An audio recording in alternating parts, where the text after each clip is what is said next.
The room was suffocating, not because of heat or crowding, but because of the invisible pressure that had settled over every delegate, every translator, every leader present. It was day 2 of the International Sovereignty and Resource Security Summit in Brussels, and what was meant to be a diplomatic gathering had turned into a silent battleground. The world was watching, not just through blinking cameras, but through the collective anxiety of centuries-long imbalance. At one end of the long oak table sat Ibrahim Traoré, president of Burkina Faso, a man of few words but immense weight. No entourage. No theatrics. Just a leather folder and eyes that had quietly unnerved the most seasoned politicians since the summit began. Across from him sat J.D. Vance, a rising star in American politics, sent not to participate, but to reassert dominance. His mission was clear: curb African assertiveness, especially the brand embodied by Traoré, a man whose presence represented everything the old world order feared. The theme of the panel was resource independence for the global south, but beneath it lay a much older agenda: control, division, and extraction. And then Vance struck. With a polished voice and smug smile, he said, "Let's be honest about who belongs in these rooms." He didn't name names, but everyone knew who he meant. Some of us represent real institutions. Others represent chaos, emotion, revolution without direction. Silence fell. Translators hesitated. Delegates shifted uncomfortably. But Traoré did not blink. Vance leaned in further. There are men who rise through democracy, and there are men who seize power by force and mistake fear for legitimacy. Sitting here doesn't make you one of us. You don't belong. The words landed with a calculated cruelty. Social media exploded. Hashtags trended. But inside that room, all sound evaporated. Then came the moment no one expected. Traoré calmly opened his folder, placed one paper on the table, and looked up with the stillness of someone carrying generations. "Are you finished?" he asked, not loudly, not with anger, but with the gravity of a nation long silenced. And in that moment, everything changed. Vance's smirk faded. The confidence slipped, ever so slightly. And then Traoré stood, not with force, but with focus. "Senator," he began, "you speak of institutions and merit. But which institution gave your country the right to invade sovereign nations for oil? Which system allowed the minerals beneath African soil to be traded in European markets as if we were invisible? What merit placed your companies over our gold, our cobalt, our future?" His voice was low, but every word struck like iron. The delegates sat frozen. "You speak of law, but your law funded dictators who signed away our resources. You speak of order, but your order left our youth with nothing but boats to flee in. You speak of democracy, but your democracy crushed ours whenever it threatened your profits." His eyes burned into Vance.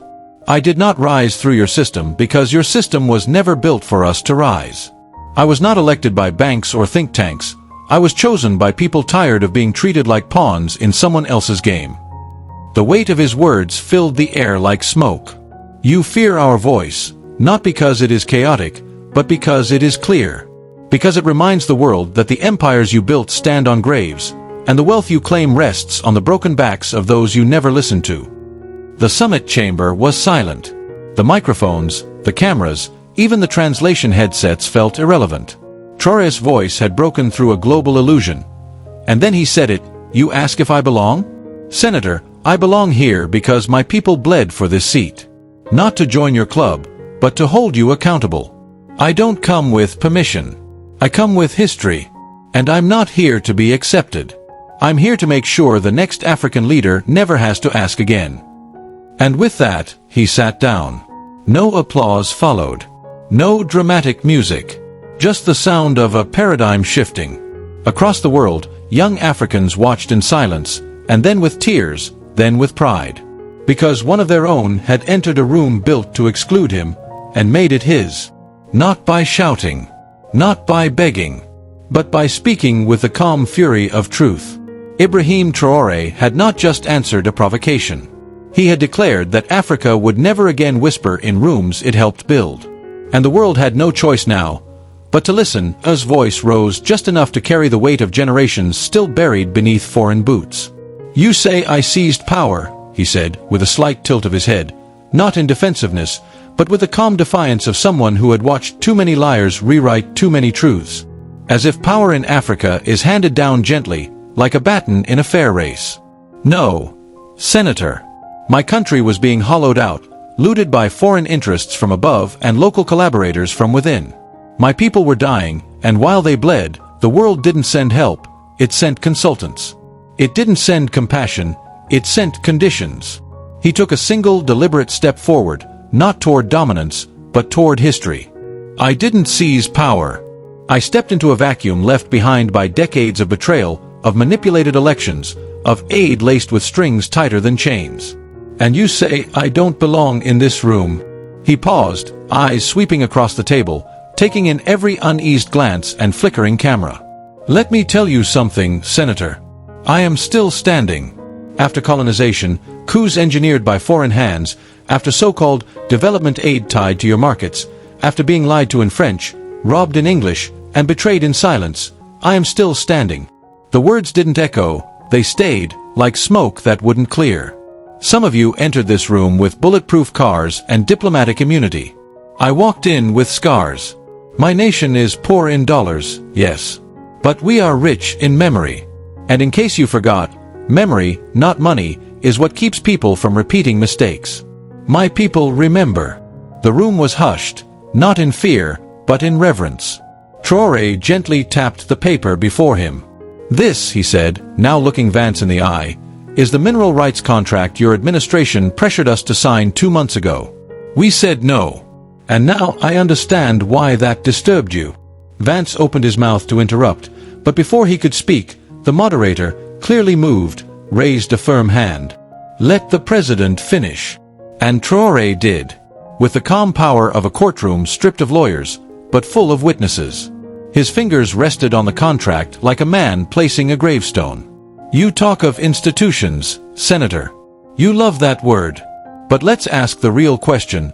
Whose institutions? Who created them? And more importantly, who were they built to serve? He scanned the room, not just for acknowledgement, but for accountability. These systems were not born neutral. They were not shaped by justice. They were carved in cities like Paris, London, and Washington. Not to represent the world, but to manage it. To silence some and elevate others. That is not order, it's orchestration. The whispers in the room now grew louder. Translators paused, triple-checking his words. Journalists typed like their fingers were on fire. Traoré's words weren't just landing, they were being archived. And then he delivered the final blow. You ask what qualifies me to sit at this table, he said. Fine. Let me answer you with a question. What qualified your countries to draw borders across Africa with rulers on?